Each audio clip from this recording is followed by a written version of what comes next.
Yo veo una reacción muy lenta en cuanto a ingresos, como si no nos diéramos cuenta que la situación de la población en algunos sectores es desesperante. Sí, claro. ¿No? Uh-huh. Entonces, me parece que no se gana gobernar. O sea, si vos estás preocupado por si el gobierno corre peligro o no se gana gobernabilidad sacrificando a los débiles y moderándose con los poderosos. Quizás sea la primera impresión del que está en el poder, ¿no?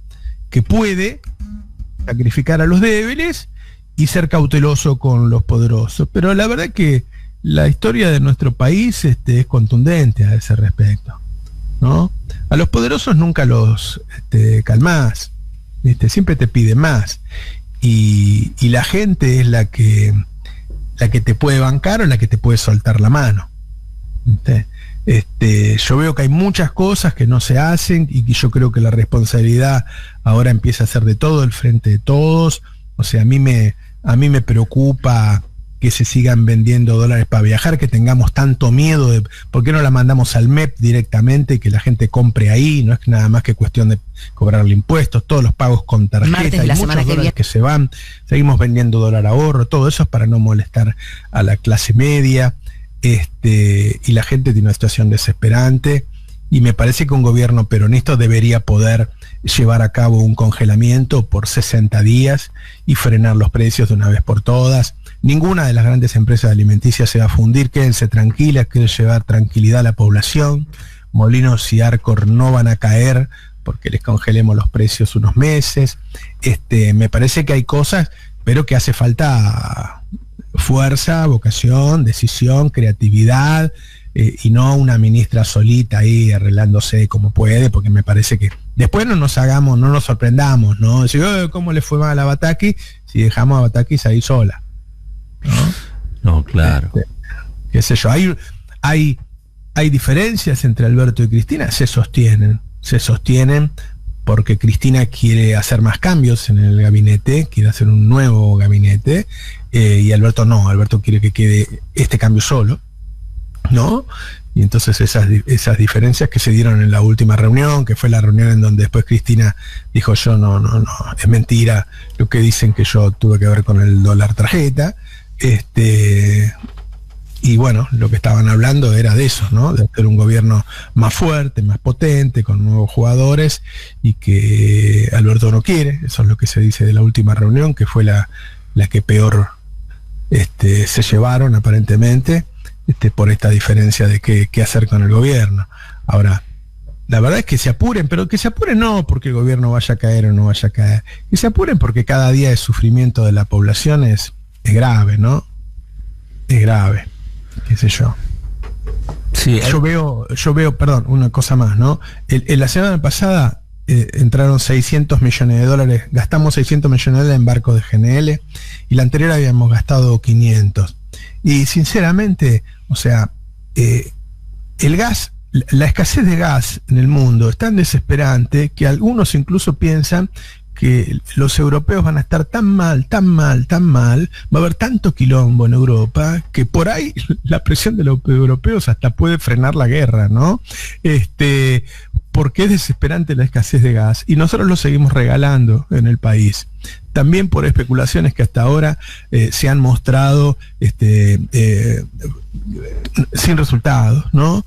Entonces, yo digo, hay una suma de errores, algunas por discusión, porque quiero tener razón, otras simplemente por errores, porque ya no es una cuestión fiscal el tema de la energía, no es una cuestión de cuánto gasta el Estado en gas, sino cuántos dólares estamos destinando a comprar un gas que si lo cuidáramos, como lo van a cuidar los alemanes, que van a tener un límite para poner en la calefacción, por ejemplo, como lo cuidan todos los europeos, seguramente nos rendiría más y gastaríamos menos dólares en eso, ¿no?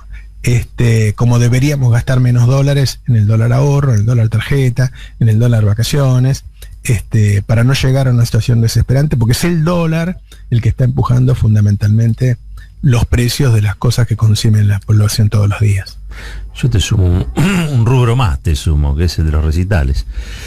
Está bien, quizá no sea significativo en volumen, pero sí se están pagando, alguien les da los dólares, ¿no? No creo que lo vayan a comprar una cueva, para pagar las figuras internacionales. No, pero tenés mucha razón. Por eso para mí tuvo razón Batakis cuando dijo que había un derecho que se contraponía con el otro, y tenía razón. Todos se escandalizaron y tenía razón. Tenía razón. Dijo el derecho al turismo hoy colisiona con el derecho al trabajo. Y tiene razón. Pero además ni siquiera se cuestiona el derecho al turismo, se cuestiona en todo caso un subsidio al turismo, que el que viaje por turismo tenga acceso a un dólar diferente, más barato que otros. Acá no se está hablando de prohibir la salida del país, de retener pasaportes, de dar de baja con líneas aéreas, rutas aéreas, ni de cerrar aeropuertos. Se está hablando, para ponerlo, digo, en los términos que usarían quizás los comunicadores de ella, si los turistas van a ser planeros o no. Bueno, ahora vos fíjate cómo los ciudadanos alemanes pueden entender que el Estado se meta en su casa y les ponga una temperatura máxima a la calefacción. ¿Cómo le llamarían acá, Alberto, si hiciera eso? ¿Autoritario, dictador? ¿Cómo lo llamarían? Las cosas que ya le dicen, no creo que... ¿No? Claro. Salvo que haya mucha imaginación, me parece que está todo dicho. Bueno, pero Él y Cristina han dicho de todo, ¿no? Parece que todos tenemos demasiado cuidado con lo que hacemos ahora, ¿no? Porque lo que peor la pasan son los que menos posibilidades tienen de quejarse. Sí. ¿No? Y también deberíamos, bueno, esto es lo que decimos siempre, ¿no? Mucho mirar la tele, mucho leer los diarios, porque la verdad es que las protestas que ha habido en los últimos tiempos han fracasado. La del 9 de julio fracasó, la de los tractores fracasó. No parece que sea el ánimo de la población por ahora hacer grandes manifestaciones contra el gobierno. Entonces, ¿el miedo a qué es? A tomar esas decisiones que pueden resultar antipáticas. Yo creo que antipático va a ser si te explota todo. Si tenés que decirle a la clase media determinadas cosas que no... Porque además, deja de pensar en el 2023, que falta mucho. Hay algunas características particulares que si uno habla con los formadores de precios, tanto a nivel fabricación como comercial, que se distingue de otros momentos de la vida nacional. Cuando termina el gobierno de Cristina, con ese dólar oficial a 9,60 y el paralelo a 14 y pico, había una discusión sobre si ese paralelo ya tenía los precios de los bienes incluidos o no. Prat Gay, que fue el primer ministro de Macri, dijo no importa que devaluemos porque los precios ya están al paralelo, y se demostró que no, se demostró que los precios estaban al oficial, y tenía lógica en ese momento, porque las importaciones estaban al precio oficial, porque había dólares en el Banco Central, y las empresas importaban con el precio oficial. Es decir, había una razón para que eso sucediera.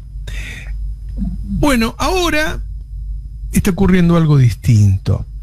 Como el Banco Central no entrega todos los dólares que las empresas necesitan, recordemos que el Banco Central durante bastante tiempo, yo diría que se le escapó la tortuga, ¿no? Al principio dejó que las empresas adelantaran pagos de deudas al exterior, que no vencían, y los adelantaron, previendo una devaluación. Se gastaron muchos dólares. Muchas empresas se estoquearon, alquilaron galpones, importaron de más.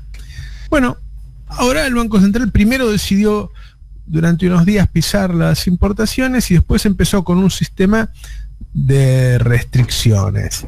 Y le puso un plazo a ese sistema de restricciones que son 3 meses.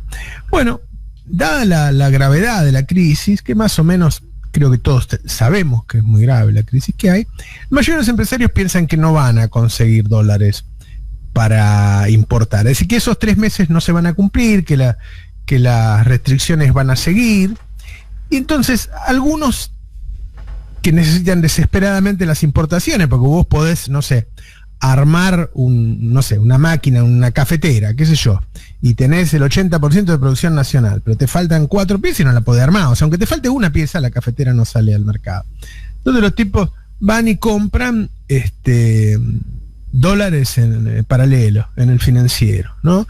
Algunos no compran, pero piensan que van a comprar, que van a reponer, que en el momento que repongan las piezas que necesitan para armar, van a tener que ir a ese mercado. Otros van al mercado de dólar futuro, que ya ahora el dólar futuro se hizo caro también. Es decir, todos empiezan a referenciar sus precios con otros dólares, no con el oficial, cosa que no ocurría en el pasado. Y esto no es algo que opino yo, es algo que me han dicho con todos los que he hablado en los últimos días, porque a mí me parecía que el tema del déficit fiscal, que ahora se dice que bueno, que Guzmán gastó de más y nos engañó, eso es cierto, pero tampoco es el déficit fiscal que hubo en otras épocas, digo, un déficit fiscal del 1,9 se gastó en el primer semestre, y no es para decir, bueno, una inflación como esta, este salto, digo, hay otra cosa. Entonces, cuando vos empezás a hablar con los actores, te dicen, no, bueno, nosotros nadie nos garantiza que vayamos a tener este precio de dólar oficial,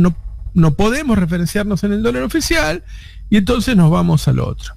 Ahora, eso es muy preocupante, porque si las empresas empiezan a ir a ese dólar para importar, lo hacen subir el dólar. Es decir, aparecen como un actor más, ya no de ahorro, sino de importación, y sube, impulsan ese precio, ¿sí? Aparecen nuevos jugadores en el mercado, sube el volumen por compras, porque no hay muchos que tengan ganas de vender, y entonces lo empujan. Ahora, como además se referencian en el precio, lo empujan y atrás de eso van los precios. Y otra preocupación más es que obviamente no es que llevaron en este mes los precios de un dólar a 140, 150, ponerle que no lo tenían a 135, a 300. No, lo empujaron un poco. Es decir, con esa lógica, no sé si me hago entender, todavía queda mucho recorrido por subir los precios. Es decir, lo que yo estoy viendo en el mercado, lo hablé primero con empresarios y después con los consultores que trabajan con esos empresarios. Como yo digo, si todos están convencidos de algo, van a hacer eso, no importa lo que pensemos nosotros, si está bien o mal.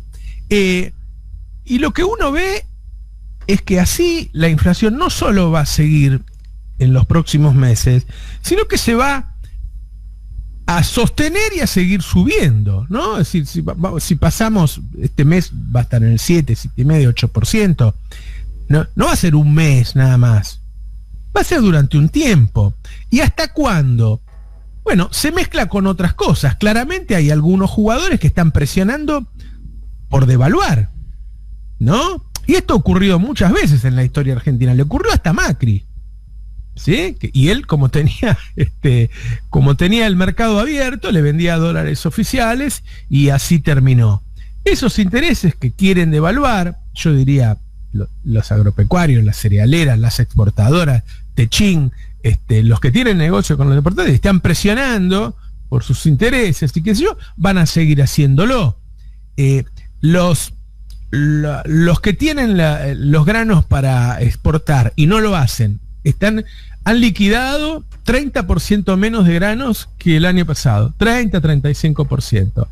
¿Por qué uno debería pensar que lo van a hacer en los próximos meses?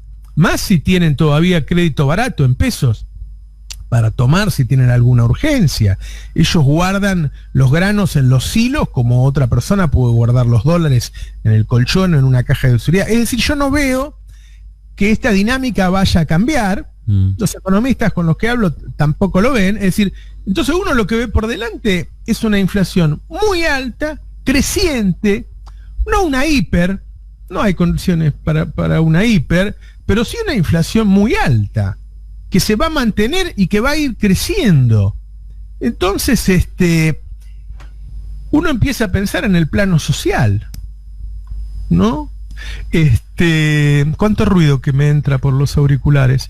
Y la verdad es que en el plano social la situación es gravísima, porque no hay un momento en que deja de alcanzar con las ayudas, ¿no? Con las organizaciones sociales, con los intendentes, cuando vos no podés comprar nada, cuando todo sale una locura, cuando la gente va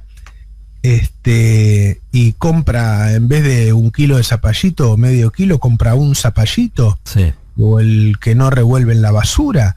Digo, estamos en una situación muy grave, muy grave, muy grave. Y si se da esto, que los precios se van con el paralelo y que los mismos empresarios empujan al paralelo y que al mismo tiempo tenés gente que está interesada en presionar una devaluación. Imagínate cuánto interés tienen si vos tenés un dólar a 130 y pico y el otro a 300. Hay mucho dinero en el medio. Claro. Ahora, te puedo hacer una preguntita, Roberto, en relación a esto, porque ¿cómo repone eso? ¿De qué manera virtuosa se podría reponer el valor del dólar oficial como referencia? Yo sé que este es un contexto difícil, pero poner y decir, bueno, empezamos a trabajar ¿cuáles son las medidas que habría que tomar? Mira, el problema que ha tenido este gobierno siempre es que juega, pero no quiere que te enojes. No sé cómo decirlo, ¿no? Sí, entiendo. Entonces, en este momento los tipos tienen una posición agresiva y el gobierno no la tiene. Porque hay muchos intereses en el medio. Es decir, vos podés controlar el contado con liquidación. Mira, en 2020 se le fue a Guzmán el dólar, los dólares paralelos se le fueron a 200 pesos. Y después bajó a 160. No lo bajó Guzmán. Lo bajó Kicillof con gente de su equipo, que se metió en los mercados, empezó a presionar, los hizo perder plata, y cuando los hizo perder plata 2 o 3 veces, los tipos se calmaron y dejaron el dólar ahí abajo. Ajá. ¿Qué sí que se puede hacer? Son 3 o 4 casas las que hacen estos negocios, ¿sí? O los empresarios, ¿no? Porque yo hablo, te imaginas, gerente de Molinos me explique, yo digo, claro. Ahora, si yo soy secretario de Comercio, digo, rajá de acá, Tornante, poné los precios.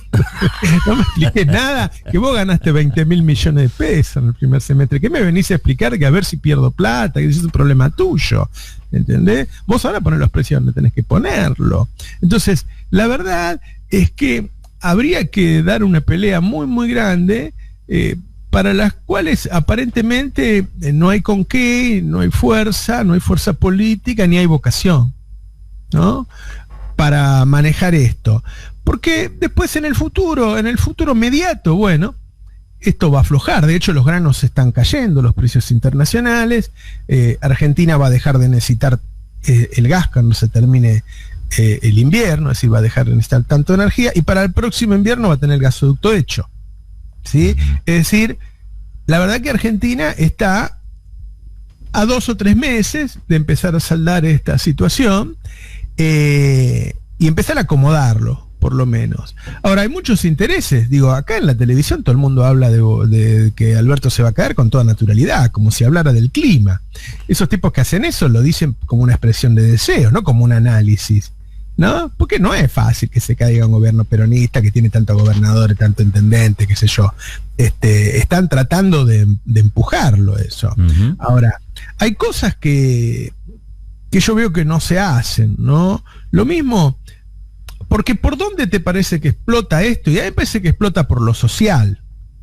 Porque Argentina tiene un acuerdo con el fondo, no está en default con los acreedores privados, tiene un déficit fiscal normal, tampoco es ninguna locura. Es decir, no es un país como para que explote, ¿sí? Ahora, ¿por dónde uno ve que esto puede explotar? Y por lo social, Roberto, porque el sufrimiento es terrible, porque empiezan, obviamente, hay qué sé yo, cada uno sale a defender sus intereses, no sé hasta dónde el Frente de Todos se puede mantener tan unido, hay sindicatos que se abren, organizaciones sociales, qué sé yo. A mí me da la impresión de que hay que hacer algo con los ingresos, mientras se busca cómo solucionar el tema financiero, pero de una manera urgente. Hay algo ahí que es el momento crítico del Frente de Todos, es que la mayoría de la gente, es la impresión que yo tengo, o por lo menos una buena parte, está a la espera. Porque cree que la solución tiene que venir desde el Frente de Todos. Porque el otro ya lo vio, ya lo vivió, ya la pasó, digo. Y lo que no se entiende, o por lo menos es difícil de entender y mucho más de explicar, es qué es lo que no termina de cuajar para que el Frente de Todos se potencie, digamos, y pueda, en la emergencia, digo, lanzar una serie de medidas que banquen todos a la vez. Yo no sé si es cierto o no, porque fue tapa de La Nación de ayer. Yo todo lo que viene de La Nación, viste, me pongo la vereda enfrente, le pongo comillas, pero sí, había una cantidad de resoluciones, decretos, cosas que están paralizadas, podemos decir como la lapicera está congelada, que yo no sé, ahí se lo atribuían a la interna, ¿no? Pero para mí es también el lawfare. La interna fue lo que lo filtró, el dato. Bueno, ahí está. O sea, pero el dato es cierto. El dato es cierto. Hay como cierto inmovilismo a la espera de ver que escampe y ver qué sucede, pareciera, ¿no? Ahora, los problemas de la gente son el día a día. No pueden esperar que escampe el asunto, digamos. Los problemas de la gente son todos los días. Y ahí yo no sé si es eso. Y también no sé si no es el lawfare. O sea, una especie de derrotismo producto de las decisiones que no se toman, en la que, bueno, viendo que van a gobernar otros, no dejemos la estampa en ningún lado, porque después te pasa lo que debido, después te pasa lo de Jaime, después te pasa lo de Vudú, yo no sé si no hay algo de eso, ¿viste? Porque hay una cuestión derrotista que vos la ves. Yo no estoy diciendo que la promueva. Es que yo creo que cuando ellos deciden ir por el lawfare y no por el golpe, no es nada más que porque pensaran que los pueblos ya no soportan dictaduras y qué sé yo, porque qué sé yo, al fin y al cabo con Evo tuvieron un año. Sí. Yo creo que encontraron una forma que puede extenderse más en el tiempo. O sea, ¿te acordás que las dictaduras siempre tenían algún nivel de presión en su momento que los tipos tenían que salir, ¿no? La más gravosa claramente fue la última. Este lawfare que empieza en 2008, el levantamiento del campo, y después empieza a extender y a tomar mayor vigor, puede durar mucho tiempo y puede subsistir con gobiernos oficialistas u opositores. Es decir, mientras estuvo Macri, el lawfare sirvió para perseguir a los dirigentes populares que podían resistirse a las políticas de Macri. Y mientras está Alberto, el lawfare lo que hace es condicionar a los funcionarios para que no tomen decisiones en contra del establishment y entonces no se hacen los cambios que deberían hacerse. A mí me parece que es vivir en una semidictadura, porque en tanto y en cuanto el voto popular pierde peso. Claro, ¿no? Claro. ¿Qué se decide con el voto popular si vos tenés un presidente que no tiene poder para modificar las cosas? Y seguramente debe condicionar las decisiones de todo el Frente de Todos. ¿Quién puede estar a salvo del lawfare? ¿Quién se olvida en algún momento de los personajes públicos que viven en un país con lawfare? Es decir, que vive con sus libertades individuales limitadas y amenazadas. Yo creo que en general nadie, ¿no? Aún los más valientes, los más corajudos, en algún momento del día piensan, uy, esto me la van a hacer pagar. Qué sé yo. Así que sí, sin ninguna duda. Bueno, ese tren ya pasó, ¿no? El momento de que Alberto medía 80 puntos, o cuando asumió, era el momento de modificar la justicia, de modificar los medios. Hoy es una pelea cuerpo a cuerpo, y a los que muchos le sacan el cuerpo, claramente. Ahora, esta presión de los mercados, si vos no jugás muy fuerte, y te llevan puesto. Ellos actúan con su lógica, no estoy demonizando, ¿viste? Por eso yo di una explicación técnica de cómo trabajan y qué sé yo. Sos vos el que tenés que marcarle la cancha, si no, mira, flaco, vos jugás en esta cancha. Hay algo además que nosotros habíamos planteado acá, me acuerdo cuando empezó este gobierno, mucho antes de que pasara todo lo que terminó sucediendo, pero que tiene más actualidad que nunca.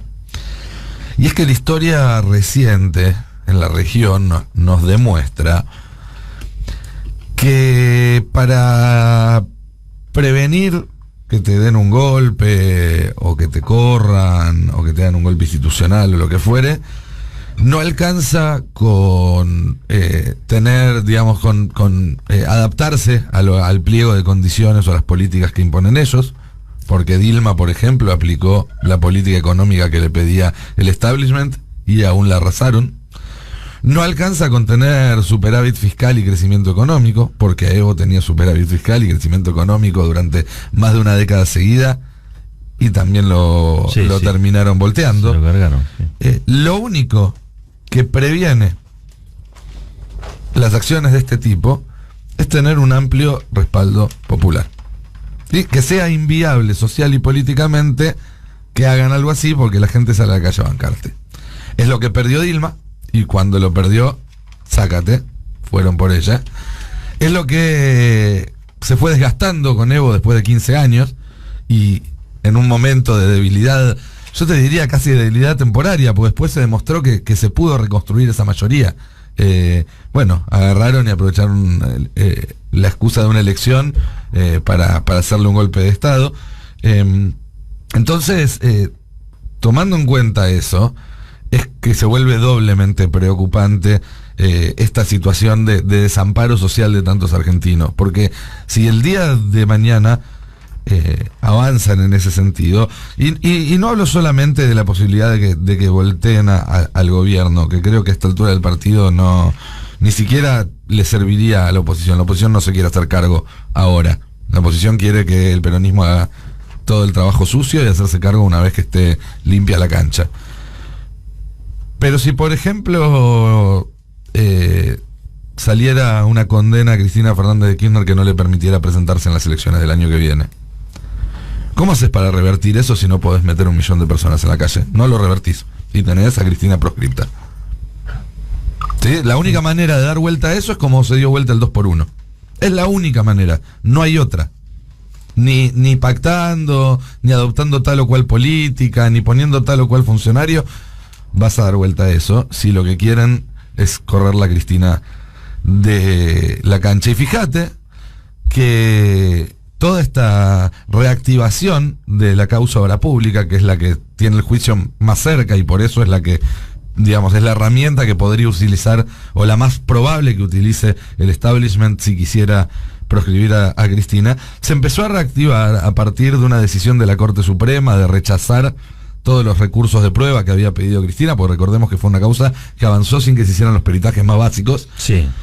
¿Cuándo decidió la Corte sacar esos recursos de Cristina que los tenía en el cajón desde hace 2 años y decir que no, y con eso darle un guiño al tribunal para que avance en el juicio oral? Cuando Cristina empezó a hablar más seguido y se empezó a hablar de que podía ser candidata el año que viene. ¿Sí? La Corte estuvo sentada sobre ese expediente durante años y en cuanto Cristina dio la señal de que podía volver a ser candidata a presidente, decidió sacarla. Si eso no es un mensaje mafioso, se parece mucho. Sí, tiene 4 patas, ladra, mueve la cola. No hay mucha vuelta que darle a eso. Sí. Y el único antídoto que tiene un movimiento popular, un dirigente popular ante esto, es el apoyo de la gente, de la sociedad y del pueblo. Si no tiene eso, no tiene nada. Sí, coincido. Igual me parece que también hay medidas, coincido. Y aún así me parece que hay medidas, pequeñas medidas que va tomando las corporaciones judiciales que van como limitando el accionar, y que se ve hace muchos años. Digo, en su momento fue la causa del dólar futuro, con argumentos, hablando en criollo, digo, lo que te comparaban era un mercado legal con lo que valían, así era el argumento, con lo que valían los dólares en el mercado informal, si lo querías hacer, si lo querías adquirir en Nueva York, y eso demostraba que había incompatibilidades de los deberes de funcionario público, las medidas o los amparos para permitir que el grupo Clarín, Cablevisión siga cobrando lo que quiera. Ahora hay cambios en la CNB, y cuando uno habla con gente de los que van a hacerse cargo de la entidad, lo que te dicen es: y mira, estamos un poco limitados porque la Corte Suprema falló a favor del banco francés, diciendo que el contado con liquidación es una operación legal. Hay un montón de medidas en las cuales la justicia se inmiscuye. Yo creo que judicializar la política económica, llámese política económica, monetaria o fiscal, es un gran error, sea el gobierno que sea. Después podemos indagar si se cumplieron los pasos necesarios o no. Por ejemplo, lo que fue el endeudamiento con el Fondo Monetario, ahí sí había pasos que hay que cumplir, porque hay una ley del Congreso que detenta cuáles son los poderes que pueden llegar a tomar ciertos niveles de empréstito. Pero cuando la justicia me parece más allá, y son pequeñas cosas. Por eso lo quería sumar, quizás, o engancharlo, a lo mejor muy de los pelos, Nico, a lo que vos decías. Son pequeñas medidas que la gente no sale a la calle por una de ellas. Tiene que ser como algo muy grande, Y en el medio te la fueron metiendo de a poquito, te la metieron con el dólar futuro, te la metieron con las tarifas, ahora te la mete seguramente con el contado por liquidación, con cualquier cosa que quieras hacer, te la mete con el manejo del déficit, siempre la justicia falla en favor de los grandes poderes, fueron en contra de la renta extraordinaria. La justicia o parte de las corporaciones judiciales van avanzando de a poquito.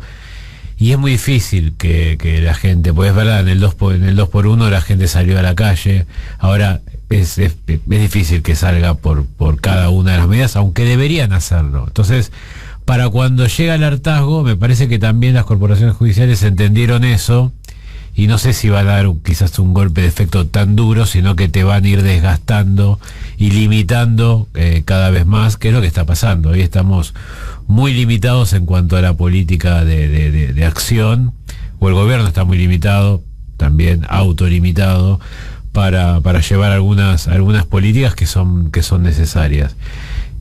Yo ojalá la gente salga a la calle en algún momento y se dé cuenta de que este cúmulo de medidas que tomaron hasta ahora en algún punto tienen un único fin, que es el de implementar un proyecto que beneficia a los que más tienen y seguir creyendo en el derrame. Pero me parece que hay un montón de medidas que todavía no movilizan a la gente, y ojalá que así, que como decís vos, Nico, ojalá en algún momento sea y haya algún cambio en el cual diga, bueno, hasta acá llegamos.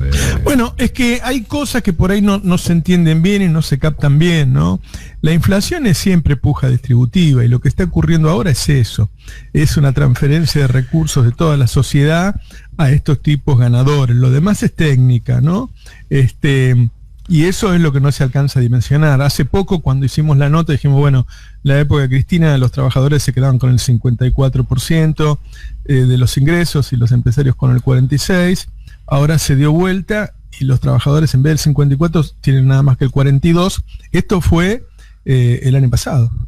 Es decir, ahora debe estar abajo del 40%, lo que le queda a los trabajadores, y eso porque hay 2 o 3 sindicatos que tienen el 60%, sí, como los camioneros, los bancarios y qué sé yo, si no te daría mucho menos. Sindicatos que pelean, ¿no? Exactamente, no es que se lo dan porque sí. Bueno, eso es bueno, la acotación, ¿no? Quiere decir que si peleas, perdés menos. Y es lo que lo ha demostrado la historia reciente, ¿sí? Ahí está, que mirá cómo nos encontramos en este punto, ¿no? Es decir, bueno, Palazzo y Moyano logran quedarse con el 60% de los ingresos y los empresarios con el 40%. Y los demás, 30 y pico para los trabajadores, en vez de 60. Bueno, ahí tenés buena parte de las responsabilidades. Ahora, viste que siempre hablamos del 20% que perdió el poder adquisitivo durante el gobierno macrista. Hasta que no voló el atril, yo me acuerdo, la verdad que la CGT siempre tuvo una postura ambivalente, no quería hacer planes de lucha, ni reclamos, ni nada. Bueno, las consecuencias están a la vista. Las consecuencias de todo ese proceso donde la CGT, viste que ahora el sindicalismo se autopercibe como factor de presión, pero ya no como factor de poder. El otro día lo dijo Plaini acá con nosotros el viernes, y se lo leí al representante de la juventud sindical, también, que Maturana se llama de apellido, que dice lo mismo. Se ve que han estado charlando y han hecho síntesis. Qué casualidad, ¿no? Que se apellide Maturana. Es el hijo de la fraternidad. Oíme, los sindicalistas que estuvieron con Cristina, antes estuvieron con Larreta. Los tipos se están paseando por la oficina de Larreta.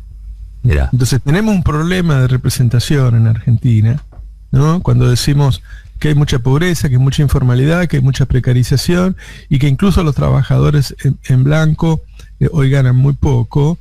Bueno, y si hay una crisis de representatividad muy grande. Enorme. En el fútbol hay. En cualquier lado tenés ahí. Claro, bueno, esos tipos no pueden ser más dirigentes sindicales. No pueden ser más dirigentes sindicales.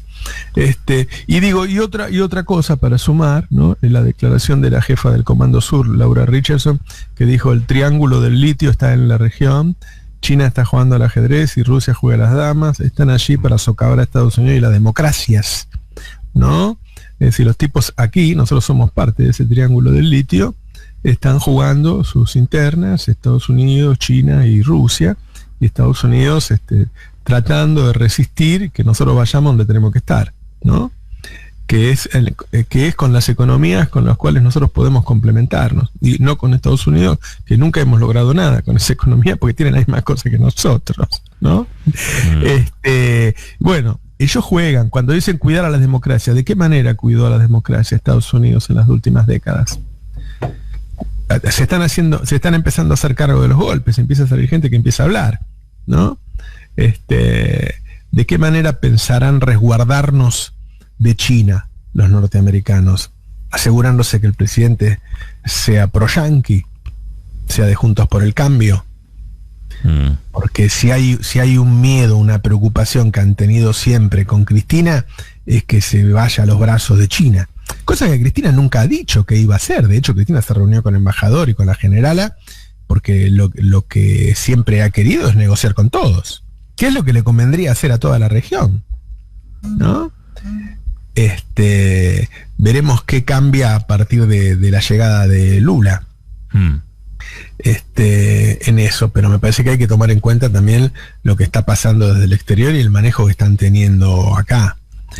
Pero mientras debamos 44.500 millones de dólares al fondo, me parece que la dependencia a Estados Unidos está por lo menos en el mediano plazo garantizada. Sí, pero ese no es el punto. No es si está garantizado o no la dependencia, sino si Estados Unidos considera que está lo suficientemente garantizado, que tiene que tomar medidas de seguridad extra para que Argentina no un día le pegue una patada en el culo. Mira, a mí la jugada que había hecho, una de las pocas que había hecho Guzmán, poner de amague, que había, ¿te acordás ese fondo de si Rusia y China le daba la plata para pagarle al fondo? Eso me parece que terminó a lo mejor de destrabar, para un acuerdo de mierda, pero digo, y es verdad que terminó de destrabar una cuestión porque Estados Unidos no quería. A lo que voy es, digo, el hecho de que Argentina esté sujetada económicamente al fondo no hace que en Estados Unidos no evalúen otros métodos para hacer más fuerte esa sujeción. O, para ponerlo en otros términos, es como el chiste de el tipo que pasa por al lado de una casa y sale un perro a chumbar y se asusta, y el amigo le dice, pero ¿no sabes que el refrán dice perro que ladra no muerde? Yo sí lo sé, no estoy seguro, lo sepa el perro. Digamos, nosotros podemos pensar, bueno, ya estamos agarrados por el fondo, no van a querer poner un gobierno que sea más entreguista. Y la verdad yo no sé si Estados Unidos lo piensa en esos términos. No digo que sea que eso pase, no, coincido, puede ser que busquen, ¿no? Obviamente un gobierno más derecha que además no discuta ni siquiera la letra chica ni la letra grande ni nada del acuerdo, eso estamos de acuerdo. Pero además Estados Unidos se está preparando para ir a la guerra. Lo que va a querer es un gobierno que si va a la guerra se ponga de su lado en la guerra, que no sea neutral. Acá eso es lo que va a querer. Acá lo tuvo en la década 90. Las relaciones carnales, Menem, Guerra del Golfo, éramos aliados ex-OTAN. Una cosa, ahora tenemos ¿qué una base palabra esa? Me había olvidado, Robert. Aliado ex-OTAN. Aliado ex-OTAN. Siempre se puede estar peor, ese es uno de los dichos. Che, una cosa que quería contarles que me parece increíble. Sí. Cuando yo veo todas las noticias que van apareciendo, cada vez tenemos más noticias internacionales en el Destape, en Laura Carpireta haciendo un gran laburo. Bueno, está Telma Luzani. Tenemos, no me quiero olvidar de nada, pero me voy a olvidar, pero me gusta mucho el equipo que se arma internacionales. Y yo entonces hablo con un funcionario muy alto del gobierno, digo, mirá, yo creo que ustedes deberían mostrar el contexto internacional, porque la verdad es que ponerle que ustedes lleguen a 80, 90% de inflación, Macri le dejó 56, le digo, ni siquiera lo están multiplicando por 2, Estados Unidos lo multiplicó por 5, ni la Fed puede parar, subió 0,75 la tasa y la inflación siguió subiendo. China está creciendo 0%, es decir, dejó de crecer, creo que hacía 5 décadas, ¿no? Estaba creciendo a tasas chinas, China. La situación de Europa es desesperante. Le digo, ¿por qué no cuentan? Que por lo menos la población sepa que no es que ustedes son una manga de pelota, sino que les ha ocurrido una situación tremenda en el mundo, y denle contexto. No, nos dijo Rubí que no hay que hablarle de la guerra a la población. Viene un gallego, Rubí es el asesor de español que viene a asesorar a Alberto. Déjense de joder, no le paguen a esos tipos. Nosotros estamos más en contacto con la población. Explíquenle a la población que está confundida, que no sabe qué pasa. Explíquenle lo que está pasando. No le paguen asesores para que le digan esas pelotudeces. Por favor, por favor. O sea, tanto la pandemia, como la guerra, ha roto la cadena de suministros en el mundo, faltan un montón de cosas, los bloqueos por la guerra. Digo, es un problema como hacía muchísimo tiempo que no había en el mundo. Entonces, por lo menos explicarle a la población el contexto que vivís, porque si no después cualquier papanata te compara con el gobierno de Macri, que Macri no tuvo ningún problema, recibió una situación absolutamente excepcional, donde era una fiesta argentina, y él nos metió en ese desastre. Esto, en todo caso, uno puede decir, bueno, son a veces ineficientes en solucionar un problema terrible, ¿no? Pero no quieren contar las cosas. Yo no sé de dónde, cómo puede ser que le hagan caso, que le paguen a un tipo para que los asesore de esa manera, la verdad. Porque el problema es internacional, o sea, la falta de energía, el precio de los alimentos, el precio de la energía, la inflación de todo. En Estados Unidos subió 15% de los alquileres, que no es energía ni alimentos, son alquileres. Este fin de semana leí una nota que la última tendencia, entre comillas, en Estados Unidos es gente que vive en el auto. Sí. Porque la desalojaron porque no podía pagar más el alquiler, y entonces familias de 2, de 3 personas con todos sus pertenencias viviendo a bordo de un auto. Y no estamos hablando de una casa rodante, de una camioneta, no. Te estoy hablando de un auto mediano, y la familia viviendo así. Bueno, a mí me parece que quizá no todos los actores estén mensurando lo suficiente la dimensión de la crisis, y que si no hay fortaleza política, es decir, unidad política con un rumbo predeterminado, un buen diagnóstico y medidas concretas, no medidas que se anuncian, medidas que salgan en el boletín oficial, medidas que se tomaron, y una buena política de ingresos, si no hay todo eso, me parece que en unas semanas nomás vamos a estar en una situación que no quiero ni siquiera calificarla, ¿no? Pero esto no se ha tranquilizado. No, y además preparémonos, porque todo indica que el 2023 va a ser un año de recesión global. Digo, este año va a ser claramente, si no termina de estancamiento. En el segundo semestre nosotros vamos a estar en esta inflación. Por eso, pero Estados Unidos está planteando estancamiento, porque nosotros somos un grano en el desierto. Si Estados Unidos se frena, China probablemente no, pero tenés Estados Unidos, tenés Europa que se va a quedar sin energía y va a tener problemas. Digo, hoy la política ortodoxa de Estados Unidos de subir la tasa lo único que está generando es una apreciación del dólar a niveles tremendos. Por primera vez la paridad del euro pierde contra el dólar en por lo menos 40 años. La libra está perdiendo. Digo, Estados Unidos se está convirtiendo en una aspiradora de dólares vía tasas. Eso congela, le hace perder competitividad a Estados Unidos. Entonces lo que vos tenés ahí es como una apreciación bursátil financiera, y que va a derivar, digo, lo dice el Fondo, lo dice el Banco Mundial, lo dice la FAO y lo dice cuanto organismo se te ocurra chequearlo. 2023 se acerca a un estancamiento con inflación. Y una recesión global significa menos exportación. Exactamente. O sea, menos plata para comprarte cosas. Entonces nosotros vamos a estar en un momento en el cual vamos a tener un montón de cosas para exportar y no vamos a tener dónde. Eso estaría bueno que lo entiendan los exportadores que están sentados todavía arriba de 24 millones de toneladas de granos. Está lejos 2023, ¿no? A mí me preocupa agosto. La verdad, a mí me parece que hace falta las dos cosas. Unidad real, para darle mucha fortaleza política a esto, que gobierne quien se la banca, quien no se pone nervioso, quien puede tener fuerza, qué sé yo, todos adentro, para que todos estén comprometidos, y no equivocar el diagnóstico, no equivocar el diagnóstico. Y bueno, vas a tener que pelearte con algunos, fuerte vas a tener que pelearte, fuerte, porque te llevan puesto estos tipos. Me parece que esto está tomando un ritmo ya ahora muy muy fuerte, y el gran tema son los precios. Es desesperante. Uno ve los precios de la comida y la verdad es desesperante. Y esto se puede espiralizar, es decir, esto puede ser un piso. Así que bueno, veremos. Ahora vamos a hablar con